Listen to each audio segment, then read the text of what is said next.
Préparation.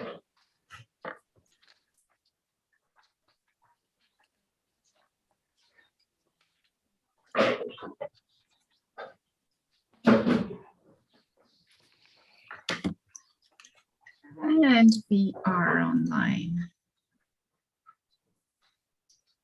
Can we see the YouTube thing at the same time, I wonder? I am, yeah, that's just a small time difference between what we're doing on Zoom and the YouTube video.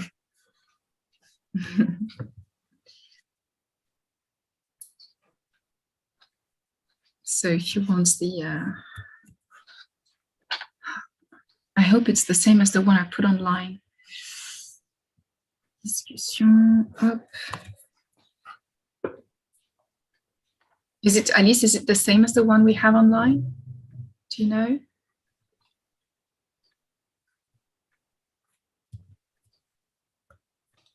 And the YouTube video. I just clicked on it, and yes, we are there. And we are there, just to make sure that this is the one we should. Yeah. But as you say, there's a bit of a time lag. It's really weird. I hope it's the same as the one I put online. Yeah. Do you want me to check?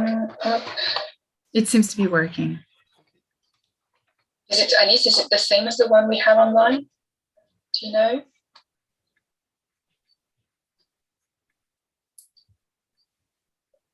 And the YouTube video.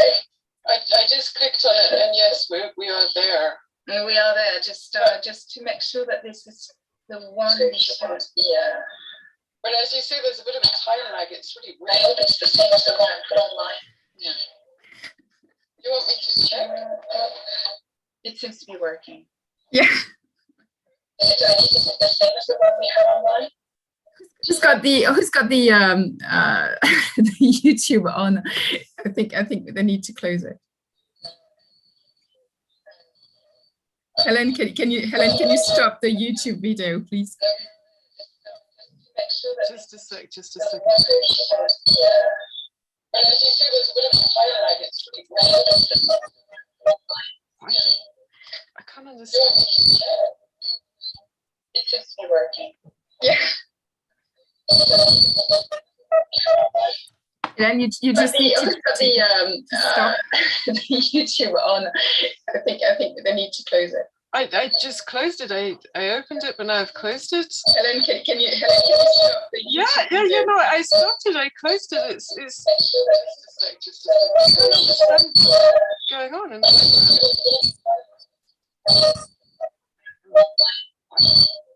I can't understand.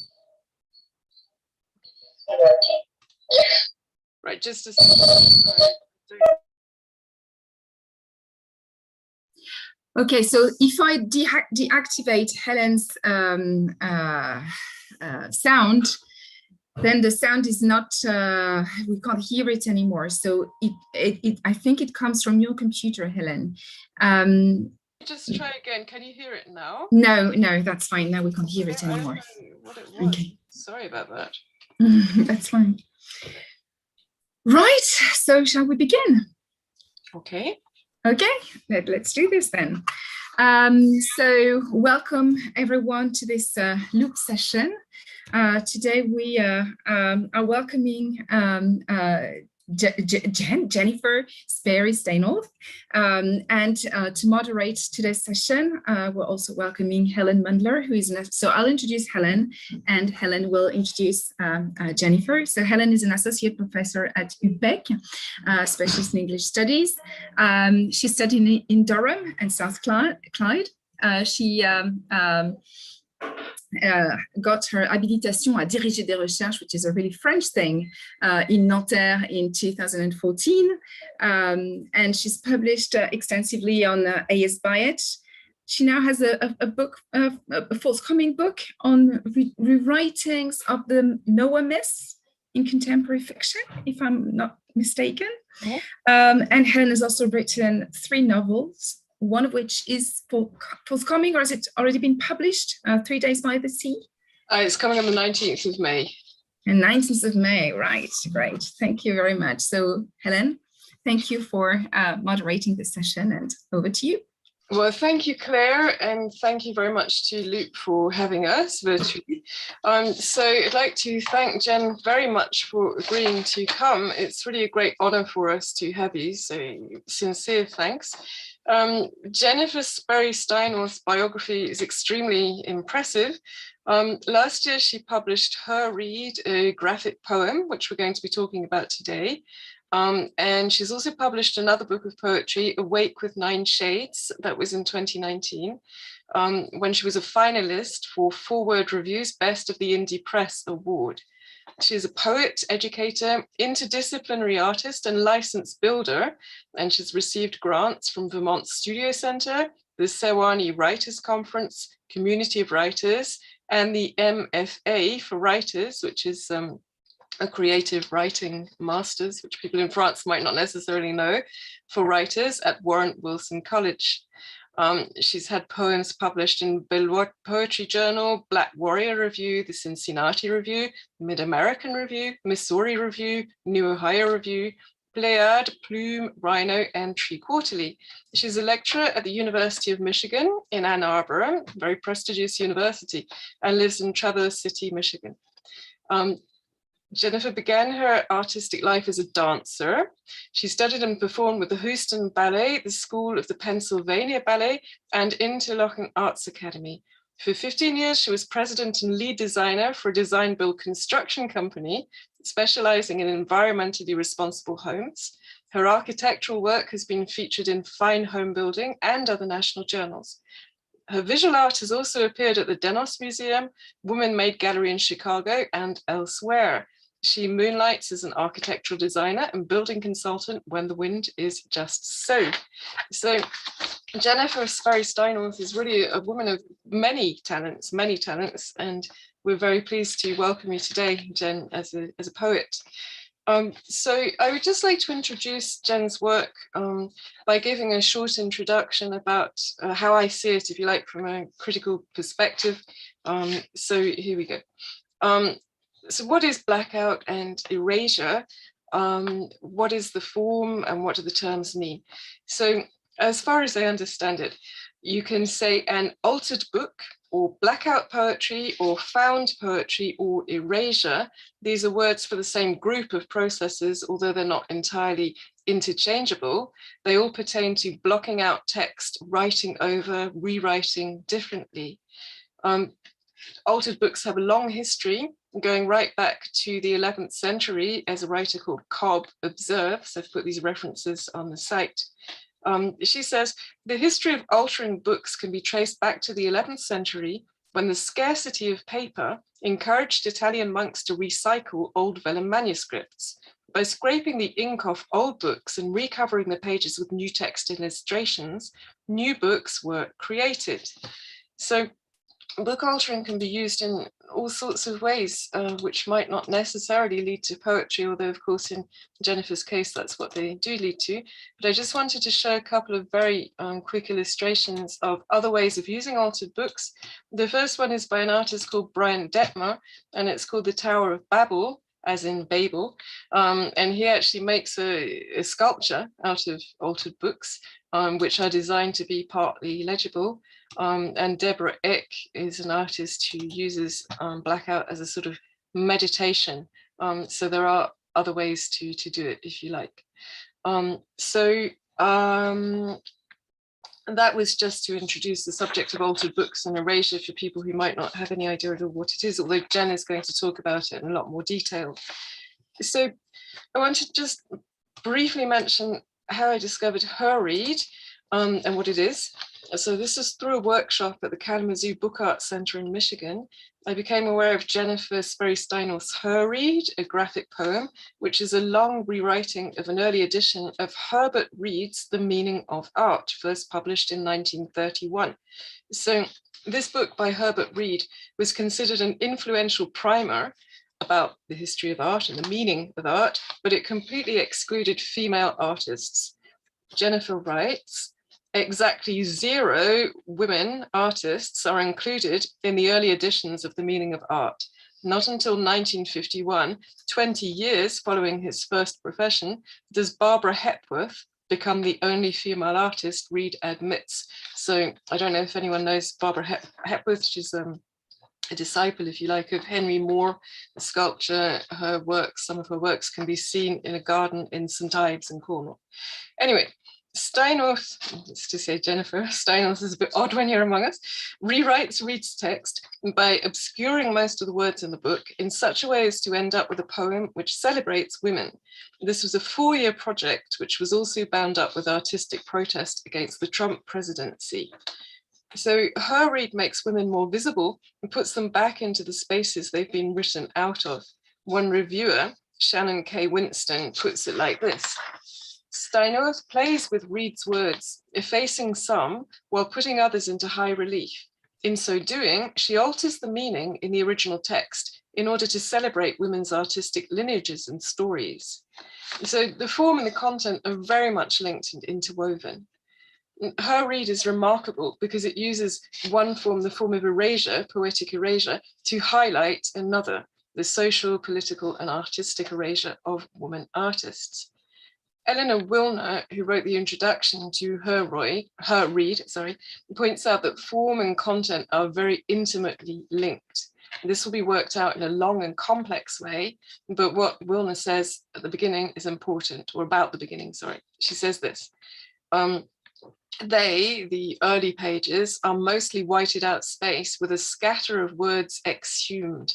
They suggest the enormity of erasure, the huge expanses of public silence and private subjugation in which most women lived. As the poem goes on, Jennifer will address Herbert Reed himself and tax him with his erasure of women through her own erasure of his text. So I just wanted to say a few words about why I am particularly interested in this, above and beyond the fact that I find it an extraordinarily beautiful and moving poem. So first of all, I was fascinated by this form, which allows for recycling of texts, a crystallization or economic demonstration of so many techniques which are deployed in metafiction in order for new texts to comment on old. And there I'm coming at it more from the point of view of the novel. So the points I wanted to develop were these. Going back again to Eleanor Wilner, who writes the introduction, it seems to me there's a tie-in with the fictions of the Anthropocene, that is to say, the fictions of the time in which human beings, humankind, have left their traces on the very earth. This can be dated in various ways, but often it's set at the beginning of the nuclear age, where someone trace it right back to agriculture. Anyway, without going into the date of the Anthropocene, Eleanor Wilmer says this: extinction, erasure, it's the 21st century, the Anthropocene, and those words are current, as is their apprehension. So I feel there could be a potential to tie poetic content to form. How important is form in Anthropocene writing? Sometimes I feel that I've been chasing this for a while, and that it's very, very difficult to pin down any particular form for writing in the Anthropocene. But going back again to Eleanor Wilner, she says of erasure, it's a variable form, both subtractive and additive, improvisational, resistant to the idea of ownership. And it's perhaps based on a hidden creative code whose maintenance of life is allied to its recombinant ability to change. And this immediately links back to the idea of Darwin's evolution, the ideas which are traced through in neo-Victorian novels, which I've been working on recently, among with a number of other critics in France and elsewhere. So that can be seen as a background to Anthropocene fiction. Maybe we could also bring in the idea of nuclear holocaust, because it's particularly relevant at the moment. And once again, going to more novelistic texts, I'm interested in the way that writers like Maggie G, for example, will sometimes use blank pages or blacked out pages to, at the same time, represent, or if you like, not represent, and protest against nuclear holocaust. Raymond Briggs does something very similar in his cartoon, When the Wind Blows. So the first one then was about Anthropocenic writing. The second point of interest to me about erasure is recycling texts in a metafictional way. I've always been interested in the recycling of canonical texts. I spent years tracing this through in A.S. Byatt's work, the poetry of John Donne, T.S. Eliot, and so on and so forth, also coupled with a great deal of prose. These writers are women. I have worked a lot on women, and their femaleness is a part of that rewriting and recuperation, so that's another strand. But the processes of rewriting also include recreating from old material, forging your own creativity out of other voices. That's definitely a very big strand in my research. It's of great interest to me and to, as I say, to many other critics. So what began with a gut reaction to a fleeting moment of serendipity or even sublimity with the line, "Oh, Mr. Reed, touch me where I bleed," is becoming something much more significant to me as a researcher. We can also think about her read in terms of cut-ups, that is to say, when you physically take a text and cut it up into snippets and see how you can reconfigure it. If I've understood correctly, this occurs on page 255. It's the page with touch me where I bleed. I'm sure that Jennifer will talk about this, but you can actually apply cutting up the text to erasure as well. It's something which can physically be done. You can cut through several pages, or you can move words around. So I could go into a digression. Well, it's not exactly a digression, but I'm not going to do it anyway. It was about A.S. Byatt. I'm not going to do it. So this again is a little citation from Eleanor Wilmer's introduction. And I felt that this was a very important part. She says this: among poetry's many creative forms that serve to unearth and release material that is difficult to access, often guarded by censors, both external and internalized, erasure seems particularly effective, for words that can be unearthed from otherwise obscured texts are more easily freed of the usual censors and constraints. So that's where I'm coming from. But no matter where any of us are coming from as critics or readers or perhaps as writers, the two major points seem to me to be these. Her read, Jennifer's poem, is an interrogation of the signifier, the sign, the word. Meaning is created in an ongoing, visible, readable process. And so the poem indirectly asks, what is the power of language? What can language do? This is a very central question, and it's asked in a highly original, audacious, and developed way. So those were the few comments that I wanted to make about her read and how I discovered it and what it means to me, if you like. I was hoping perhaps that we could talk about these two passages, but I think it's probably better to let Jen do that in your own way. Would you think? So I'm going to hand over to Jen without further ado, and thank you once more for giving us your time. We're very, very grateful to you. So please go ahead. Thank you so much, Helen. Thank you, Luke. Thank you, Claire and Alice, for all of your work to pull this together. Helen, I really appreciate your scholarship and the lens through which you're considering this work, your time and care with it. It means a great deal, and I'm thankful to be here, happy to be here. I thought that I would speak a little bit about the form of erasure, which of course I began investigating quite a bit as I found myself in this project. I stumbled into this project in the summer of 2016, in that election cycle, utterly enraged and finding myself really unable to write in the traditional form. And so I had been interested in poetic erasure at that time. And there was a discarded book sale happening at the library at the school that I was working at. All these books that the library was getting rid of for $1. And I found this marvelous mid-century text and that said, the meaning of art in just a modern, clean black stamp on red cloth, and thought, here is a pretty little thing I can destroy. And it wasn't really until I started to get into the text that I even realized that there were no females, no women mentioned in the text. I think there is only one she pronoun that appears in the entire book. So that was interesting. But I wanted to talk a little bit about, let me see, where are my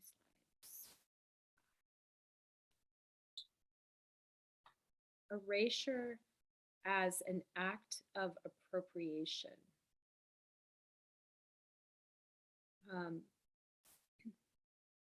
And I will go quickly.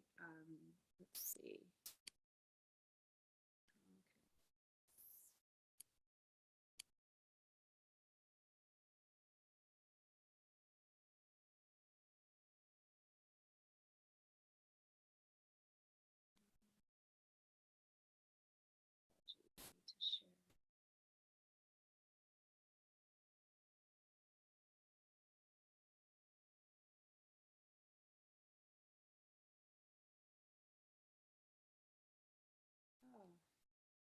My apologies, I had this all set up and now. It was on your screen just a second ago and then it disappeared. Yeah. Ah, there it is. Okay.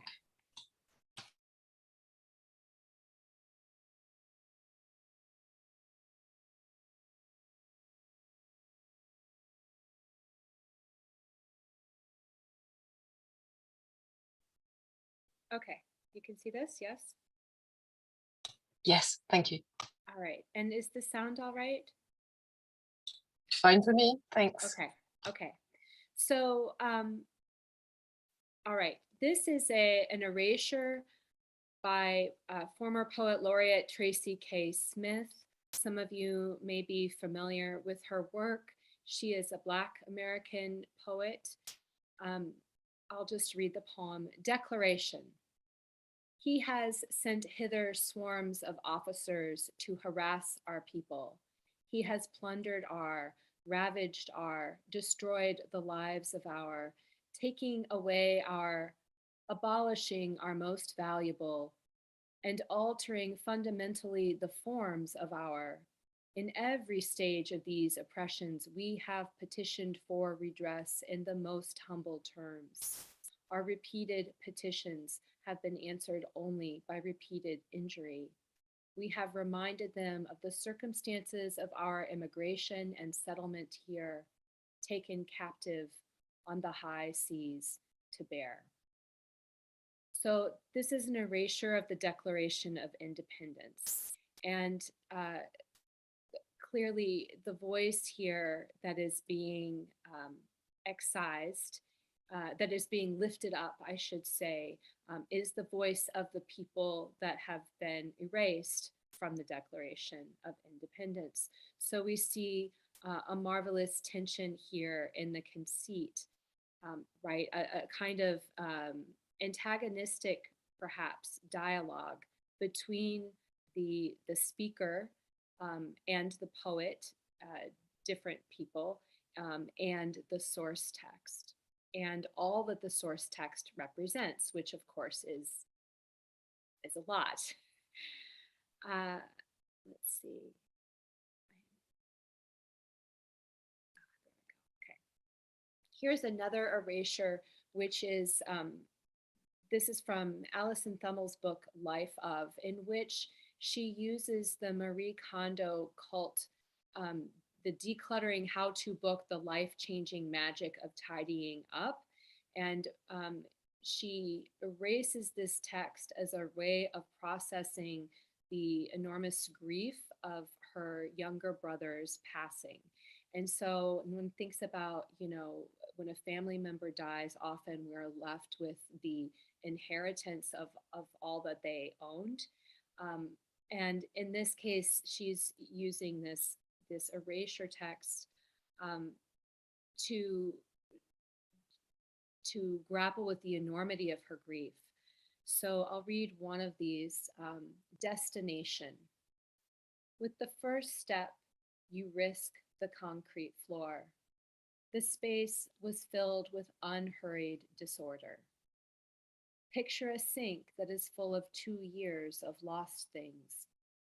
Look closely, so closely at that unwanted space. Are you happy? Do you plunge yourself into it smoothly? Are you until you accelerate this disaster? An earthquake moved the floorboards from 5 to 8. A pile of quiet. Nothing can survive what's left.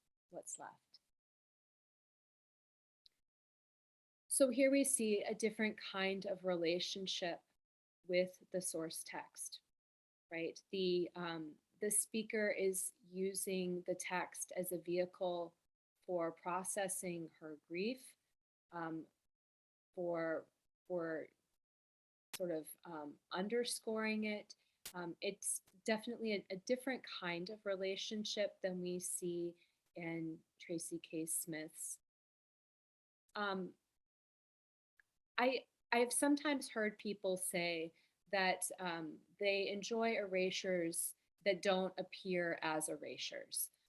Like it can be a compliment to say, oh, I didn't even realize that was an erasure. And I think that's so interesting. We would never say that about a sonnet, for example. And yet a sonnet, like an erasure, is a form with very particular kind of constraint. It has a lineage. It has, with that lineage comes a kind of inheritance. Every sonnet enters a sort of conversation with all the sonnets that have come before and all that will come after. And likewise, erasure, I'm not going to talk about this particular American sonnet because there's not time, but likewise, erasure, as Helen was discussing, is very well suited for texts that are interrogating other kinds of erasures. So the sonnet, we have this history of the love poem or the anti-love poem. And with erasure, we might consider exploring erasure of people, of cultures, of languages, sanity, species and habitat, erasures that happen over time as we age with abilities, potentially dignity, relationships. Erasure offers a really unique opportunity for dramatic tension because the work is automatically in conversation with the source text. And that conversation might be fraught in any number of different ways. So we can see erasure working as a means of exposure, as a means of conversation or dialogue, a kind of redaction, a reordering of hierarchy or power, as liberation through constraint, and also as a kind of performance. And some erasures reveal, are more performative than others. I would say that the more that the erasure calls attention to the process by which it is made, the more it is sort of performing the act of its making. And as we're thinking about the reordering of hierarchies, I think a lot about Philip Metris talks about documentary poetry as a sort of anti-epic poem, right? So the epic poem is a way of reinforcing the hegemonic, the particular power dynamics that are currently at work in the culture. But documentary poetry and many erasures are often, but not always, questioning or bringing to light the people whose power has been taken away, the forces that have been silenced by the hegemonic culture.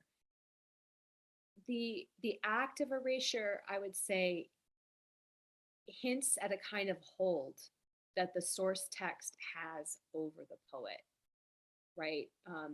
The text itself has some kind of power, and there is a submission, a sort of submission to that power that the author gives by constraining themselves to the language.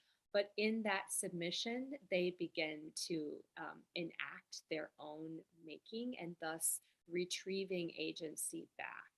And then, of course, ultimately, the author surrenders the text to a reader, ceding agency again for the reader to make of it what they will. And to my mind, there is a marvelous sort of optimism and active creative survival that is happening in this form. Okay, so I think I'm going to stop there and share more about the particular text that I have made. Perhaps, let's see.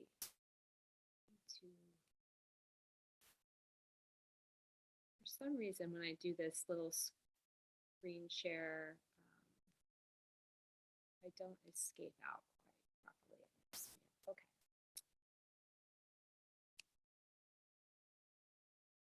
So I'm going to read from her read or her read, and what I'm going to read will begin at the close to the beginning of the text and end at the end of the text.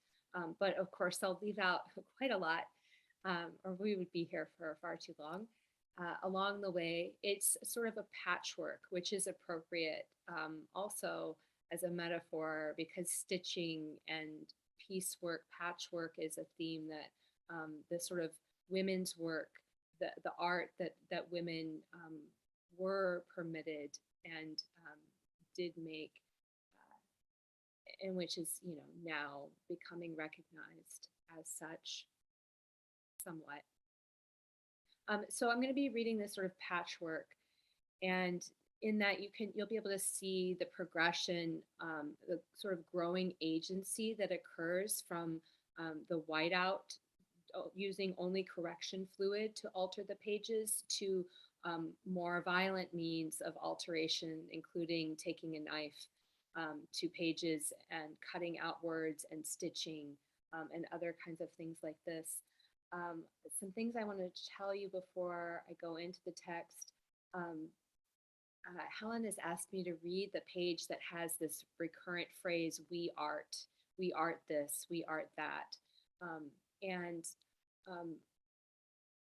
there is a mirror piece in the very beginning that comes from the table of contents, where the phrase that recurs is, I art this, I art that. That language, of course, is reminiscent of the King James Bible, this use of the word art, not as as a piece of, as an object of art, but as a verb. The text itself, because Christianity is so prominent and dominant in the canon of Western art, this is something that is coming up quite a lot. And the Virgin makes an appearance in this section that I'm going to read to you. And also there is a recurrent phrase, this is my body broken for you, which in the service of communion or the Eucharist is that English, in English, that phrase is very common as the phrase that Christ is said to have said at the Last Supper when he breaks the bread and shares it. And I was thinking, as I was engaging with this text, of the way that giving birth, that the sort of sacrifice of Christ, there are so many ways that it feels akin to the very common sacrificial act of the female form in giving birth. Even often when I look at art depictions of the gash in Christ's side, it looks not unlike a vagina. Um, and of course, that is the wound that Thomas is asked to touch in order to quell his doubts that Christ has been risen. And I'm referencing all these biblical stories, which you may or may not be familiar with, and so I apologize for just brushing over them, but they're part of this also this sort of artistic canonical story. And so those are kind of things that I'm playing with. There's also, so Mary, the Virgin Mother of Christ. I also reference Mary Shelley, Mary, mother of the novel Frankenstein, and so that monster. As I began to cut pages out of the text and piece them, I would cut pages out that I didn't want, and then I would think of them as my dead pages, and then I would later mine them for parts. And I was like, oh, this is like, Dr. Frankenstein in the grave, digging up the pieces of the body and repurposing them. And so Frankenstein has an appearance that late in the text. All right, that's enough talk of preface. I'm going to share screen again, and this time. Perfect. Okay.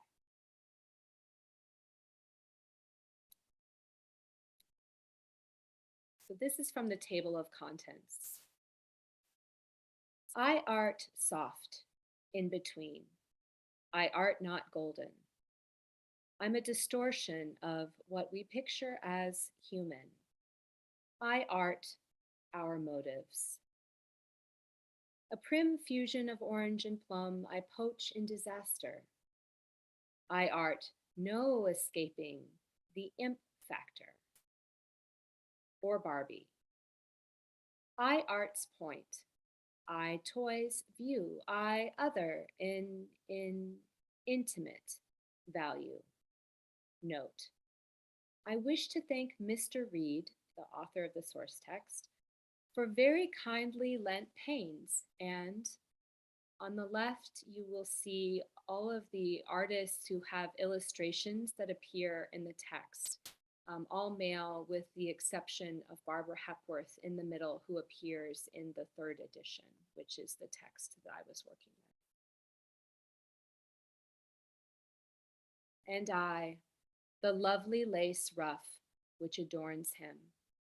But actually, we do make such a sensuous impression of vitality that a man sees and feels the object, sees its universal imp, sees the one in many, the many in one, at his peril.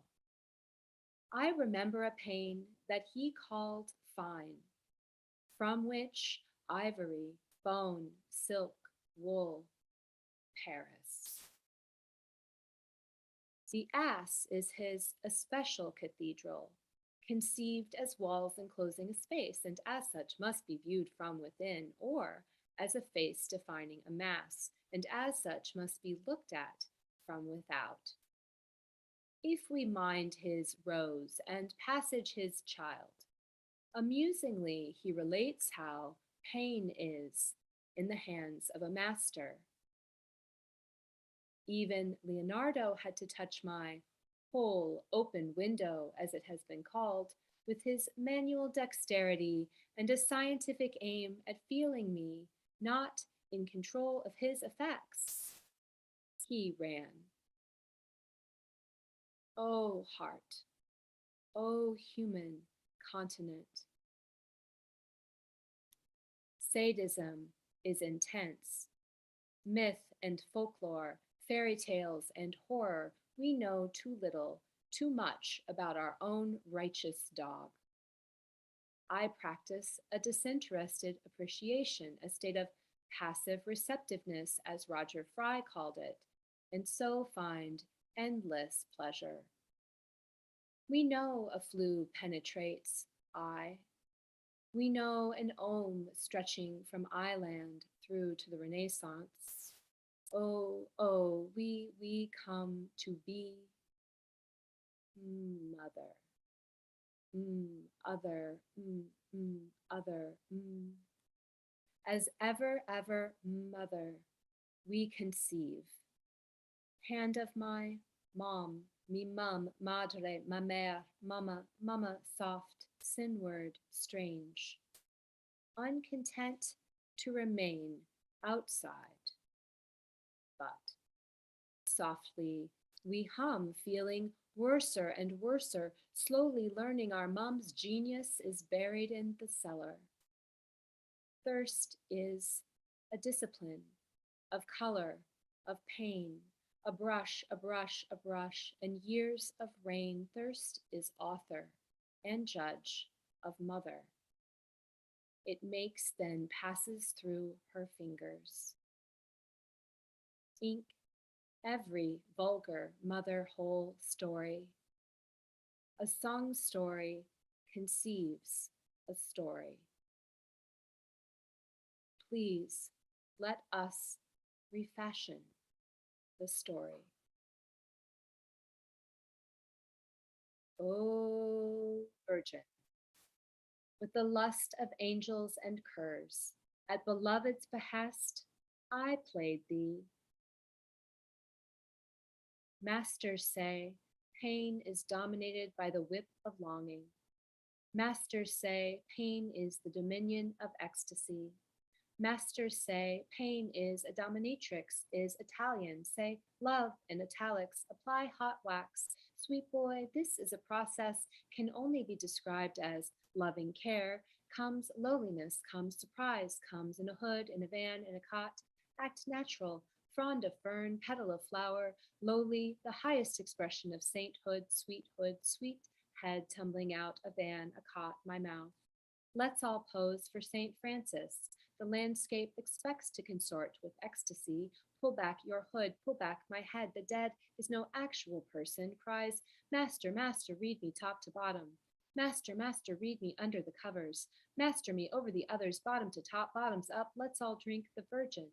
Master, sweet master, peace me. Let me drink you under the table, spread like butter, wear my thigh, there but for a white, unmarked van, go I. But for the grace of a waxworks saint. Oh, oh, you found my stigmata. Mister, I am not your masterpiece. Darling, you're my very best virgin. Don't you know, if pain be real, the best virgins are the ones who play pretend. Now I'm moving forward quite a bit and into sort of the last sections of the book. The costume into which we are born is old-fashioned. In the blue of war, over yellow roads, in cities on stage, in plastic wards, bare-faced and desert-shorn, we have born masters. No memory of an unborn master. Yet must we be born one or the other? Could we be neither and wonder? Mind, child, mind not our professors of shame, their fine nervous lines, their rank religious fantasy. To love yourself is no lunacy, or if lunatic it be, give us the key to the lunatics. Theirs is the only music. They speak to us in the language of the dead, reborn, reread, there, child, we need not be afraid. Between dog and wolf, there is nothing, much less love, but between a shadow and the sun, there is a body. Over a harp, out of a lute, naked, wounded, a bird-headed corpse stoops. Perhaps we should all be lunatic, living in blue-green provinces. We might return to the burying ground, dig deep and sing our great-great-great-great-great-great-great-great-great-grandmother's blues. Let us sing their bitter fruit. This is my body broken for you. But enough of sacrifice. Perhaps we are too fragile. Let us discuss the line of our new lady's shoe. I want only to think of a great lady's shoe. Accents of such individuality, of almost endless variety. The shoe, not green memory residues. A human being drifts through time like an iceberg, only it will not carry us far. So let me dispense with sentimental speculation, moody exaggeration, and attempts to reclaim our lost art. Cutting apart what is great to mourn our lost art. Perhaps I have only to appreciate the applied arts which create a psychological document. For still we paint our faces. Still, we cut ourselves in private places. We eat too much, or we do not eat, and all have been ill. Becoming a portrait to wed, becoming as a mirror to wed, a slip of self reflected in a fountain. For what is the self left in the clay? The world, Venus, the end, delicate, a ship, wine, wonder, the cave, glory, longing, truth, folly, ornament, piety, mystery, grace? I'm not going to answer that question. Another country are possible. We know the mind is stored with countless records of past which may, when struck, surface again in color, having been hidden so long from light. And in various countries, in the soil in every part of the world, we find an intimate desire to impart color. As inward another eye moves, we have only to ask, only to answer, this is my body breaking for you. In this book, to get many of the maze had to be restructured, and the imps freed from impressionist impressions, and from painters' paintings and paints came our pain. In this book, every she is a construct, a remodel, a reconstruction, a symbol born of destruction. Likewise, each her derives from here and there, where and whether, either, rather, and other. And on the other hand becomes her hand, floating above her hand. Oh, her hands, a stone, this branch, hand in hand, by her own hand she is becoming. And yet, by my own hands and this raw biopsy, I confess, a few she's carving or cutting does not satisfy. No, not when there are others we have yet to see, to hear. Oh, love, would you would add your own mark here, and every other where. For alas, we have long been surgeons, remodeling vital organs, cutting away at life as if we might recover the dead, arousing with fantasies of reformities. Behold, instead of mother and child, I offer up Frankenstein's portrait. Dearly begotten son of Mary, old Frank might say, this is my body baroque, yo. The monumentality she achieves with her grave technique, her cutting and piecing, is apparent in the manner her mind child conceived becomes three, part sculpture, part theater, part hospital. Oh, Mr. Reed, touch me where I bleed. Put your sensitive hands in the wound. We are great reservoirs, and this portrait, a performance, an eye, refrain, casting light and shade, baby. This is our offspring. So then this last bit, there's a few more pages. It's sort of the coda, and it's leading to one of the pages that Helen asked me to address. In view of the sea, in view of the hearse of time, what place should be given to words, scenes, figure studies of oneself, of any self in transit? In this our one flight, in light of the sea of tranquility, the tranquility of a mind no plea can move, what good are temples to the moon, unless to set ablaze a face otherwise occupied by islands?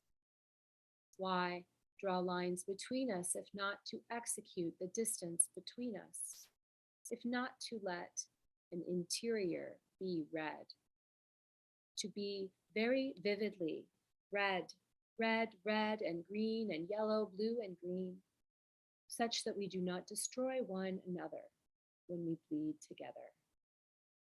For each, we realize the self is liquid, lacework, holy water, glass, a conception obliged to transpose as green for red, with a beloved, and the beloved is known by many names, and by the desire to renounce one name and take another.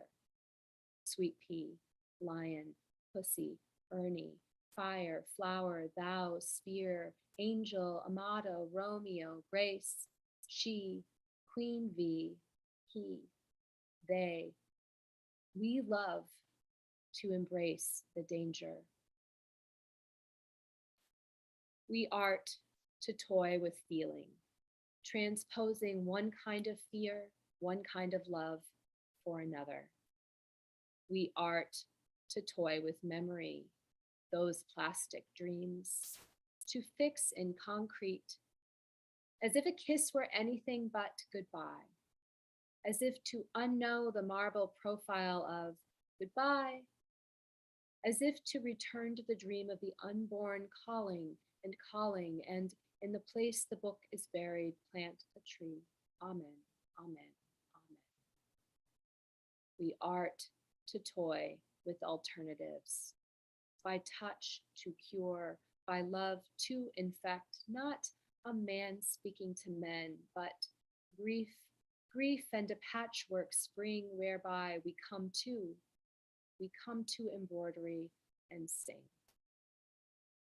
We art to transmute pain, that germ that plays upon our nerves, patient as nurses, who testify to our fragility like a Greek chorus, pain into wonder, homage, moonlight, horseshit, pity, wool, stone, velvet, impetus, a war, dawn, relief, salt, furniture, vision, a bridge.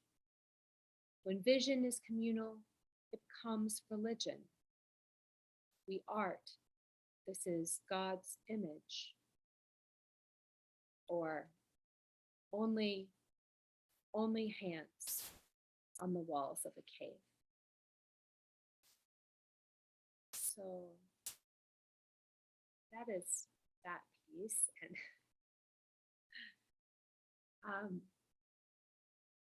I can talk more about some of those individual pages, or we could do questions. What do you think would be best? Can I just say something? Sure. Seriously, this poetry is just extraordinary.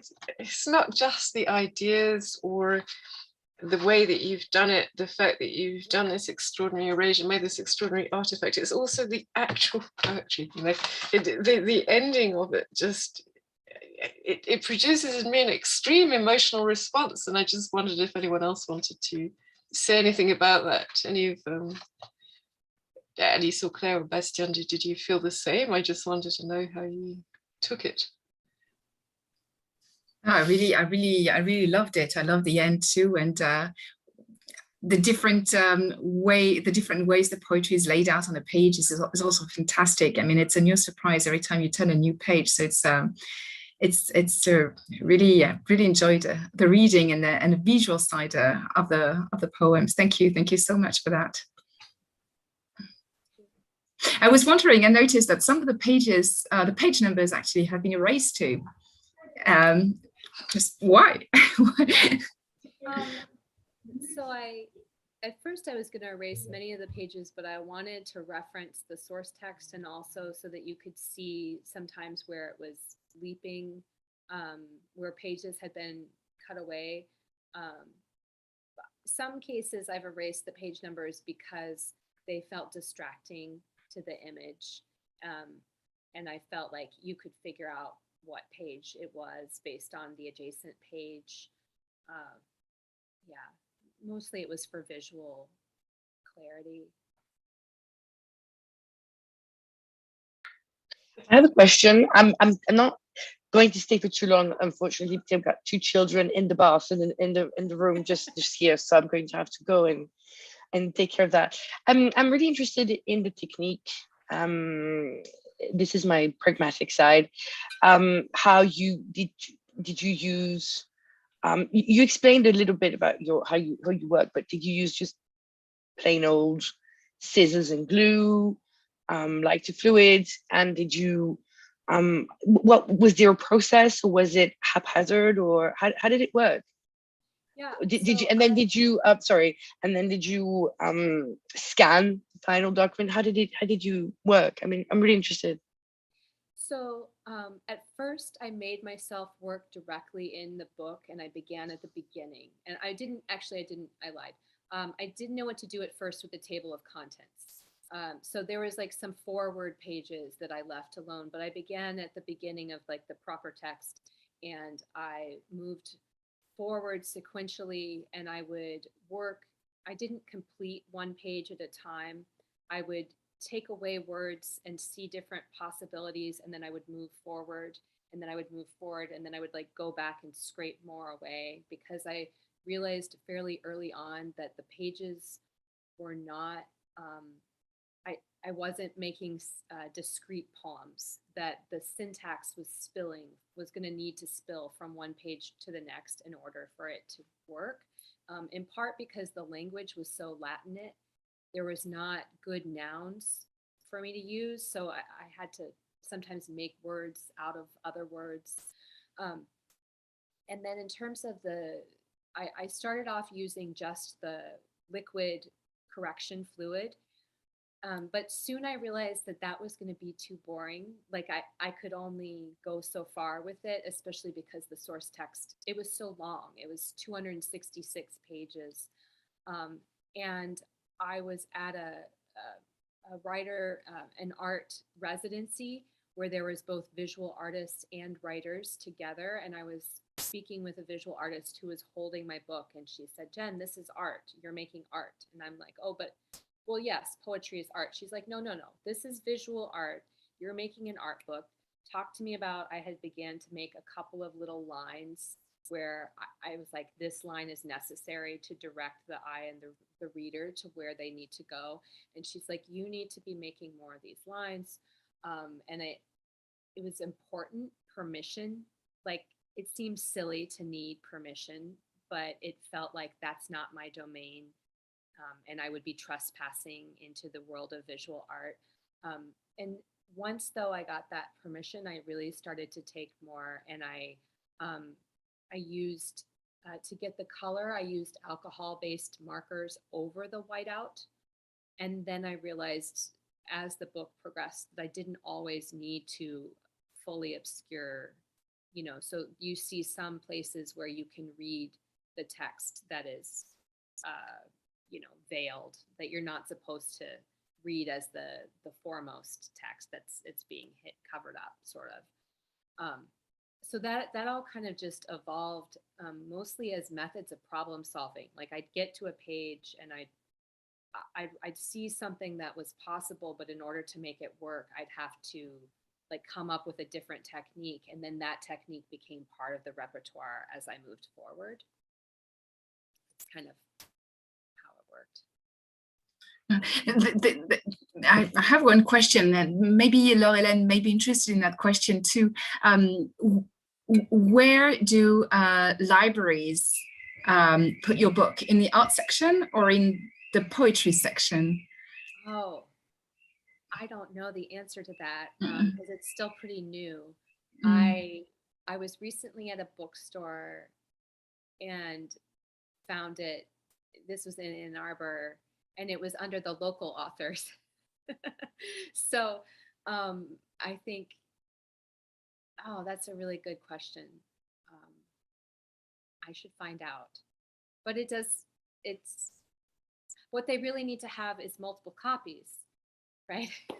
So they can put them in all the sections.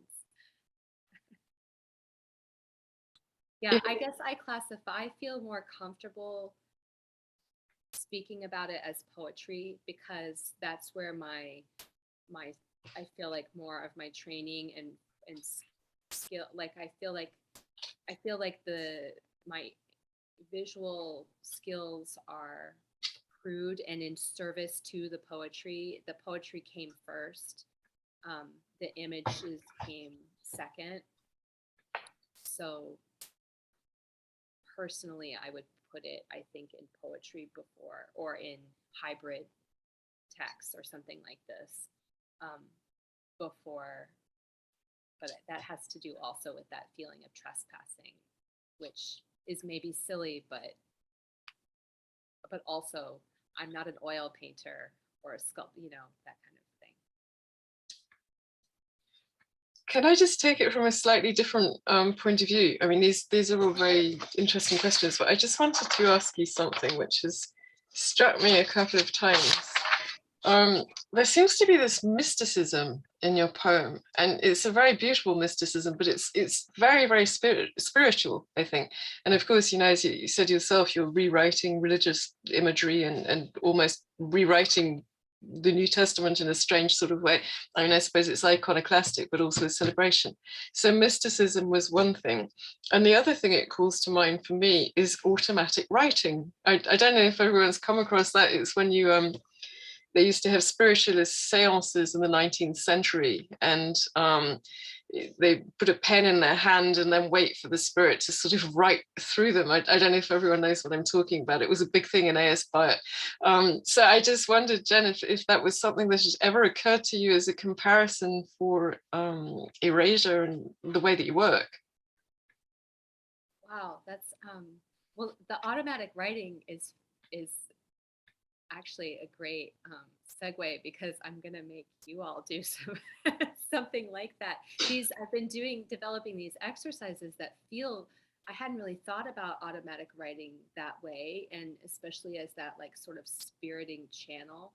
But I definitely felt that. I was just writing about this actually because somebody asked me the question of if I ever felt overwhelmed by the sort of ambition of the project, and which I definitely did, but also I was overwhelmed by my own sort of grief, and it was a way of like just sort of unburying myself. Mm-hmm. And but it definitely, there were times that felt like a channeling where I just was like, this is not me. This is just like something moving through me that felt, that just felt very much like a sort of spiritual practice. Also because, you're working, you can't make the text say what you want it to say. You can't like, oh, I have an idea and I want it to say this, because that's not generally where the words went. Like, and then also there would be these gifts that would just drop out of the sky, like sacred rage. I didn't read that text, but there's a page that I have in the book that's the only words on the page are sacred rage, and it's right in the middle, top to bottom, side to side, like what a gift. And then there was the other one that I did read from was sadism is intense. Yes. Again, like right in the middle of the page. I'm like,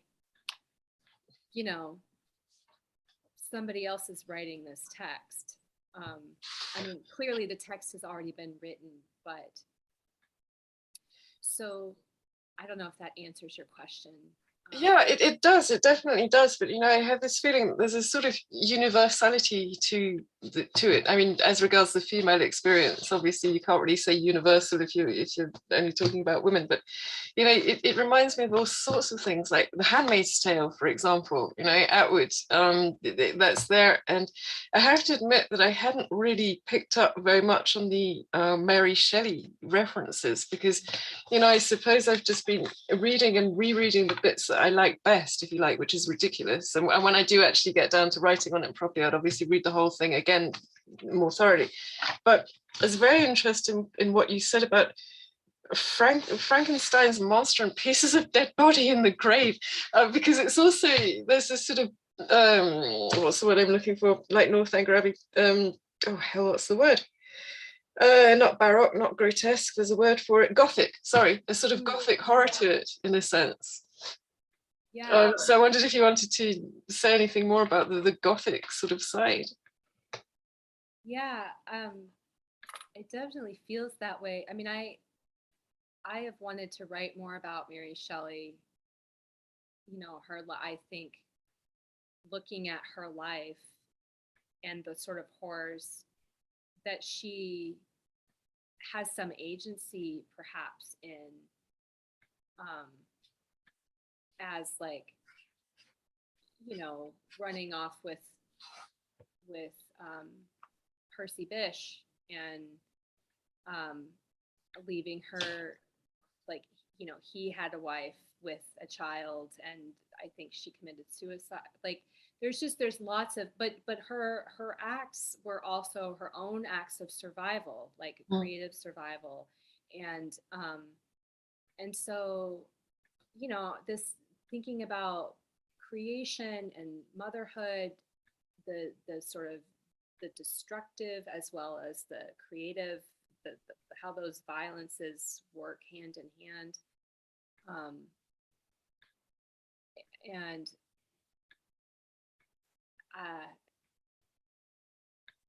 the digging around. I mean, this idea of, in Frankenstein, it's a man that's doing this abominable act of like giving life, trying to be the giver of life as opposed to God, who's, that's God's domain, not man's domain.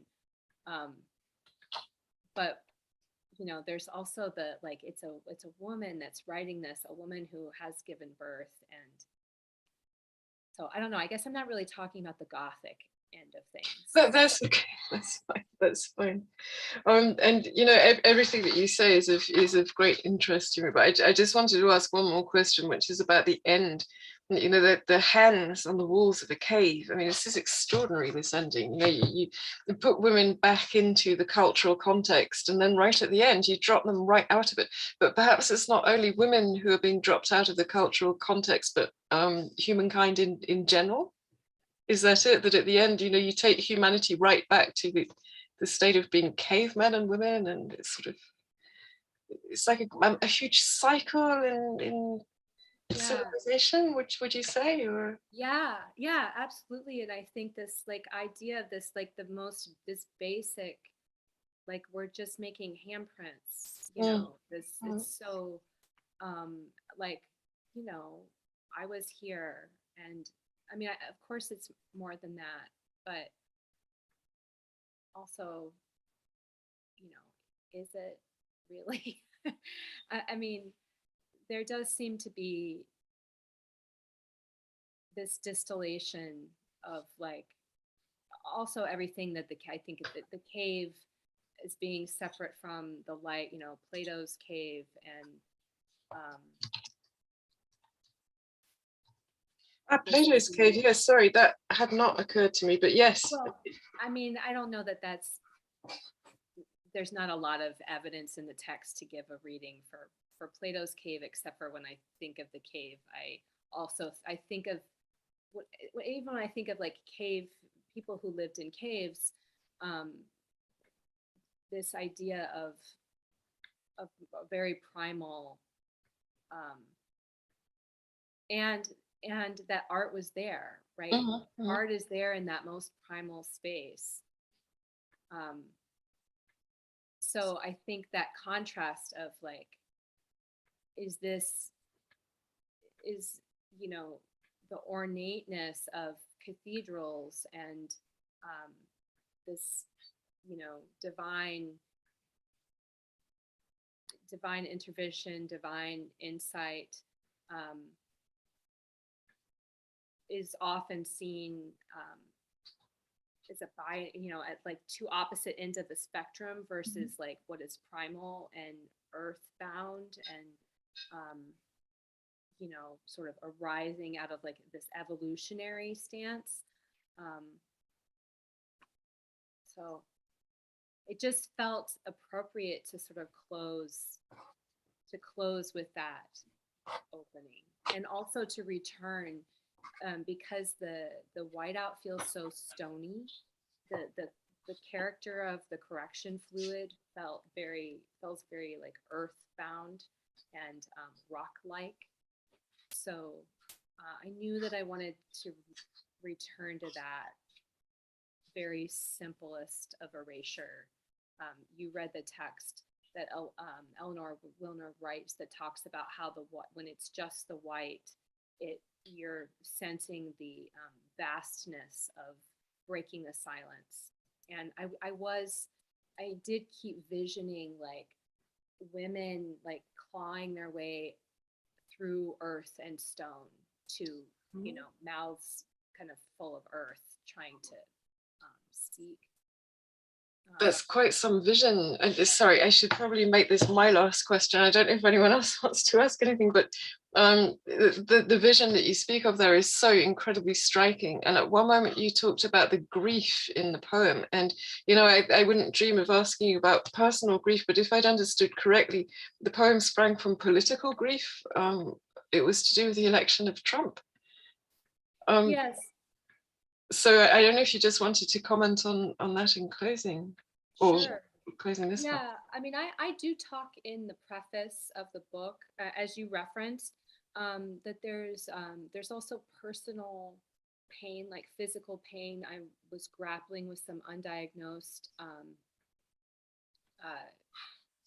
debilitating chronic pain that I sense have gotten more. You know, I have celiac and Crohn's disease, and so I have more information now, and I'm not in chronic pain. So, but over this period of time, I was grappling with that. So that is like a personal thing. But there is also, you know, what was happening on the socio-political stage. It did have to do with Trump and all. But of course, it wasn't really about Trump. It was about everybody, about the fact that he was elected, about that being okay, like to speak, to act in the way that he had, and to be the person he was and be elected.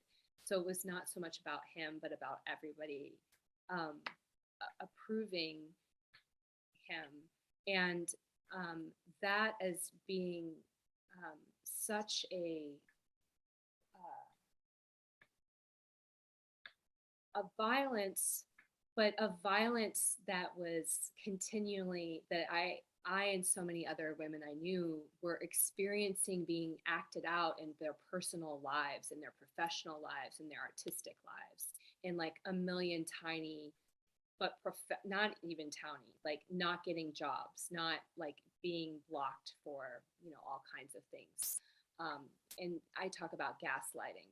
And so the gaslighting of the American people, the gaslighting of, you know, the world from the platform of the American political stage. But that megaphone only being an amplification of what was already occurring everywhere, always. So I don't know if that, and the grief of that, like, I think the grief of realizing that, especially coming into a certain age, things I thought that we were past when I was a younger woman, realizing we're not, that there is much if you're fortunate, if you're lucky, if you're privileged, there are many things that you may not realize how prevalent they are in the world into a certain time, how the world is working, which sounds super naive, but I think it's not uncommon. But that was pretty incredible. Thank you so much, Jennifer. I don't know if anyone else wants to ask a question or make a comment. Or shall we go on to the little workshop part? I'm quite excited about the workshop. Yeah, absolutely. Me too. I'm just looking for my page. Sorry. All right. Just one minute. So for workshop, I've got mine, but I couldn't get hold of du blanco, the white thing. Forgot the name. That's okay. You don't need any of that. I mean, Okay. that is helpful. Got yours. But all you really need is a pencil, or some kind of device. So what I thought I would do is start with some exercises that are kind of in this line of automatic writing. So what you'll need is a text that you will be erasing, and also scratch paper, because to start off, you're not going to be marking on the text directly. You're going to be basically pulling language. And this is because I became really interested in, I was taking some drawing classes and this practice of blind contours. So some of you may have done this practice before, but in visual art, a common practice is for artists to make drawings. Sometimes they're timed, where they are looking only at what they are drawing. They're keeping their pencil or device, charcoal pen on the page, and drawing without looking at their page. And the thinking behind this is that you're keeping your eye moving, you're keeping your eye on the object, and you're training your hand to move as your eye moves. And to have that coordination without looking. And something about, I wanted to try this with erasure. And so I've been doing this myself. So you might hate me at first, but what we're gonna be doing is little 1-minute timed erasures. And so I'll do the time, set the clock, and you'll have 1 minute to pull language from whatever it is that you're looking at down on the page. And maybe you're only getting a couple of phrases, maybe a sentence, but the idea is that you want to keep your eye moving on the page. Don't let yourself read the text. If you read the text, you'll get stuck. So you want to kind of keep your eye moving as if you're not looking at a written document. You're just looking at a jumble of words, and pull phrases. We'll do that for 1 minute. So we'll do 1 minute erasure, 1 minute free write, 1 minute erasure, 1 minute free write. We'll do that 3 times, and then we'll go a little bit longer, and then we'll go finally a little bit longer still, and then we'll share a bit and see what this process feels like. So again, you're pulling. Any questions? Does it make sense what I'm saying? Okay. All right. My timer.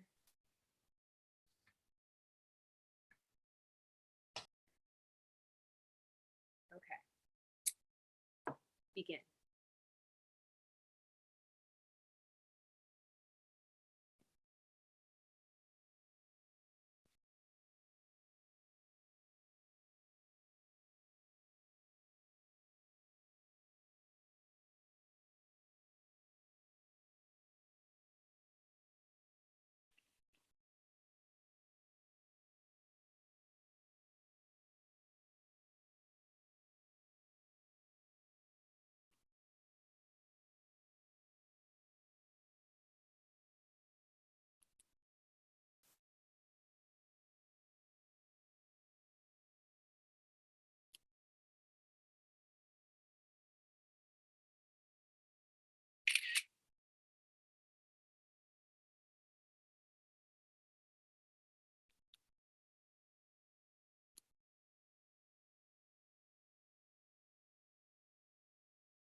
All right.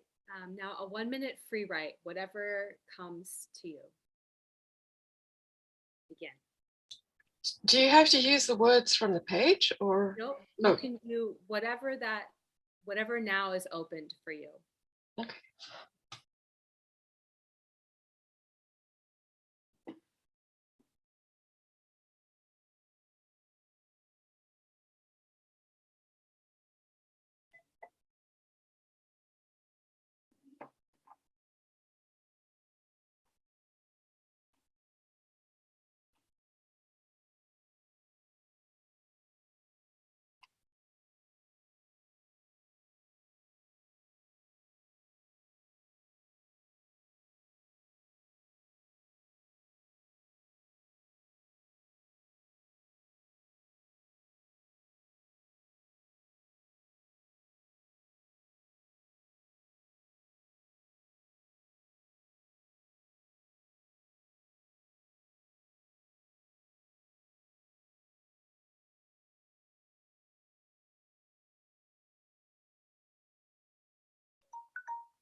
Okay, stop.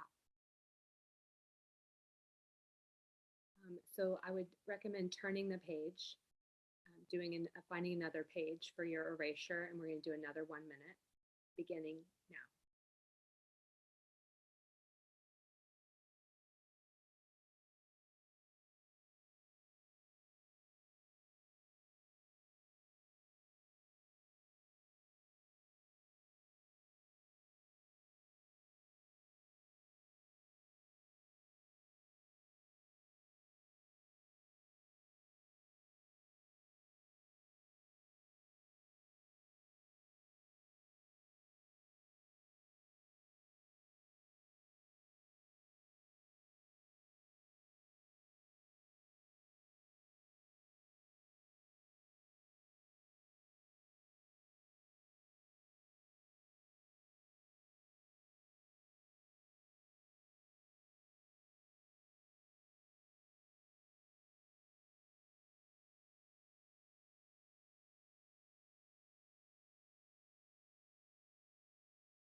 Right. 1 minute free write, beginning now.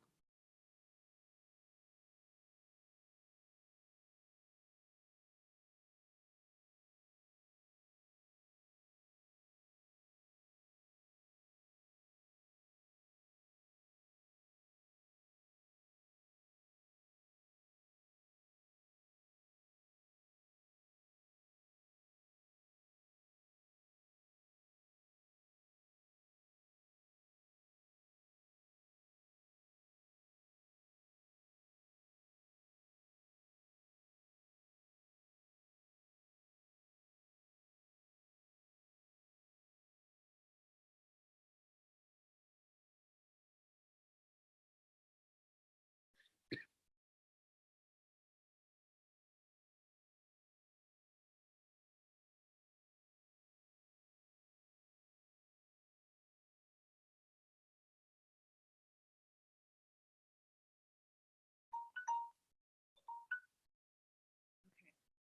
One more 1 minute erasure. I recommend turning the page. Begin now.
one more free write.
Okay, so return to one of the erasures that you have done, a page that you liked best.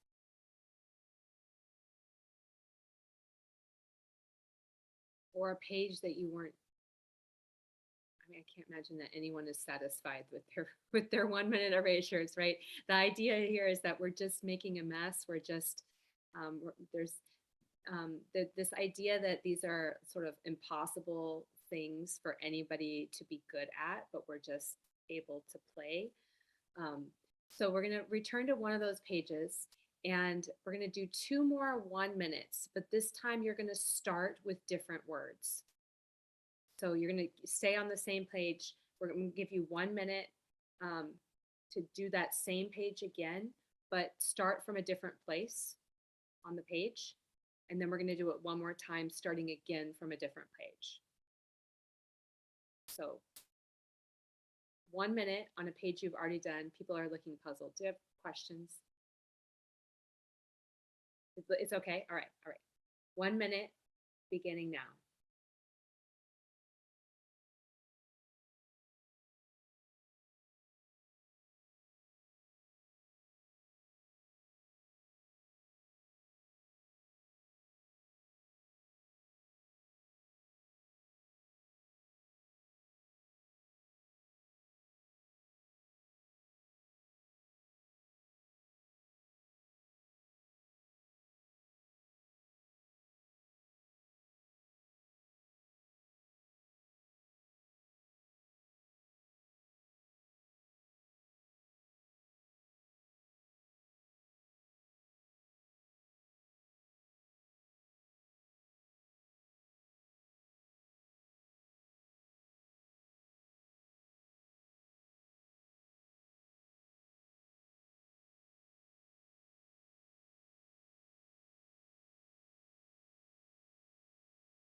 Okay. This is the last 1 minute, I promise. One more. Same page, different starting point. Now.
Okay.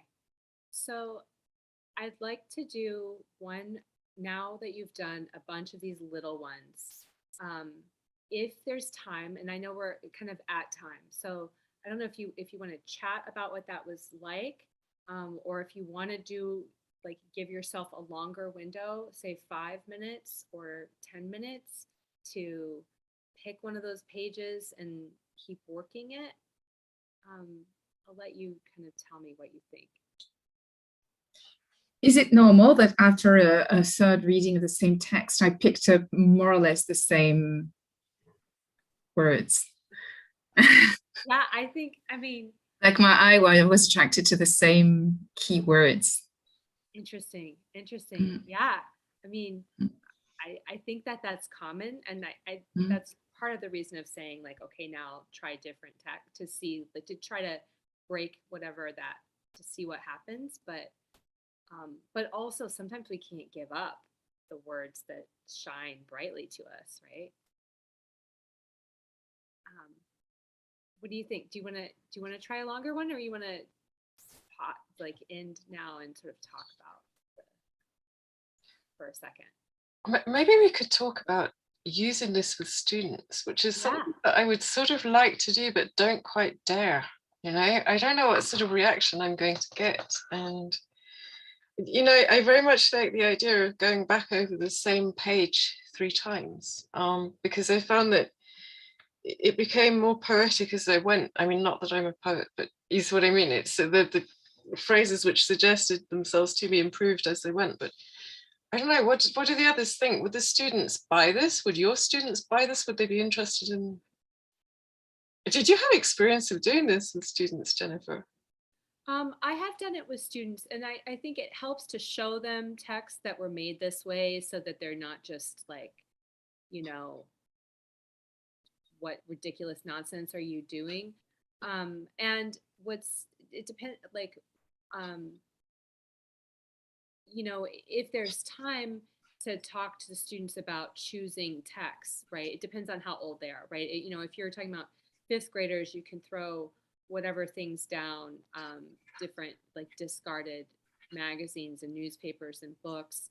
And if you're talking about grad students, then I think like introducing them to this sort of idea of what this is and asking them to be thoughtful about finding texts that they have a relationship with, an abhorrence to, a love for, or texts that remind them of something, you know, so they might have some significance. I think I put in the description, like, you know, if your mother is an avid gardener and you have a fraught relationship with your mother, or your mother's just died, or she's sick, or you know, you're just wanting to commune, what are the different ways in which the nature of that relationship might be enacted through your enactment with, say, a book on, you know, I don't know, gardening or nuclear physics or whatever your mother reminds you of. And would you expect the students, for the sake of argument, or the person doing this exercise, to end up with a piece of poetry, or could it equally well be prose or a prose poem, or what would you? Yeah, there's prose. I mean, there's a wonderful piece by, it's called Voyager by, Reddy is the last name, Shrikant. Reddy, I'm not sure the pronunciation, but he is erasing the memoir of a man who was the president of Austria, and his memoir was like launched on the Voyager as being representative of humanity, you know, like a time capsule sort of situation, and was later discovered that he was a Nazi intelligence officer, like a super bad dude. And so this person does an erasure of his memoir, and he does it 3 different times, and one of them is in these little prose sort of prose boxes, prose poems. You can definitely do that work. And I would say these 1-minute exercises are definitely not designed to give you a finished product. But, you know, clearly, like, I find them useful as a sort of warming up method. And then I might stumble into something that then I'm like, okay, now I want to settle in, having gotten this little phrase that I like, and see like what else is happening on this page. The reason I like to start with these quick exercises is because it can be it can force you to get language down on the page that's imperfect and see what surprises can come before you're just staring at the page kind of for what can be hours. You know, what can suddenly feel like overwhelming for the various possibilities and limitations. Absolutely. And I do love the way that you can, if you want to, draw poetry out of prose, you know. I think that's Yeah. For me, as someone who doesn't often write poetry, although I'm sort of been experimenting with it more recently, I find this is a very good way in, you know. And you've done this with your own work, right? I have to admit, I like to do this with my own work, but not so much to end up with a poem, but more to end up with networks of words, signifiers, that sort of thing. I took my book on A.S. Byatt and made it into a sort of fiction about marriage.